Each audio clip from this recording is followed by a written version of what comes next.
Welcome to D media. తెలంగాణలో రాకపోకలకు అంతరాయం. భారీ వర్షాల వల్ల పదుల సంఖ్యలో కుటుంబాలు నీట మునుగుతున్నాయి. వందల గ్రామాలు నీటి ముప్పును ఎదుర్కొంటున్నాయి.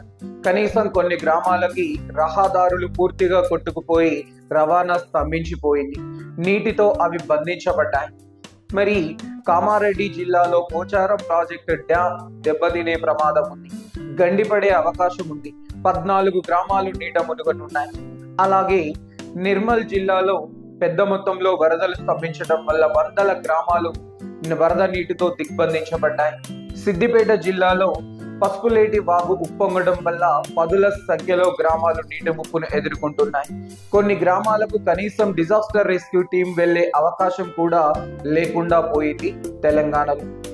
ఇక బంగాళాఖాతంలో ప్రారంభమైన అల్పపీడన ద్రోణి వల్ల తెలంగాణకు మరో 2 రోజులు భారీ వర్షాలు కురవనున్నట్టు వాతావరణ శాఖ ప్రకటించింది. ప్రస్తుతం వాతావరణ శాఖ తెలంగాణలో 3 జిల్లాలను రెడ్ జోన్లుగా ప్రకటించింది.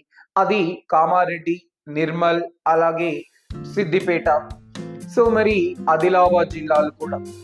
ఇక 16 జిల్లాలని ఎల్లో జోన్ గాను, 13 జిల్లాలని ఆరెంజ్ జోన్లుగాను ప్రకటించింది వాతావరణ శాఖ. సో అవసరమైతే తప్ప బయటకు రావద్దు అని చెప్పి తెలంగాణ ప్రభుత్వం ప్రకటించింది. భారీ వర్షాల కారణంగా చాలా రోడ్లు దెబ్బతిన్నాయి. రవాణా సౌకర్యాలు పూర్తిగా స్తంభించిపోయాయి.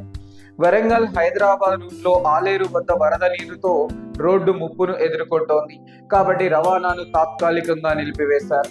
హైదరాబాద్ కామారెడ్డి రూట్లో 44వ జాతీయ రహదారి 18 కిలోమీటర్ల దూరం దెబ్బతినడం వల్ల రవాణాని నిలిపివేశారు. అలాగే నిర్మల్ కామారెడ్డి రూట్లో కూడా రవాణాను తాత్కాలికంగా నిలిపివేసింది తెలంగాణ ప్రభుత్వం. మీ ప్రయాణాలని తాత్కాలికంగా వాయిదా వేసుకోవాల్సిందిగా ప్రభుత్వం కోరుతోంది. Thank you. Please subscribe our channel.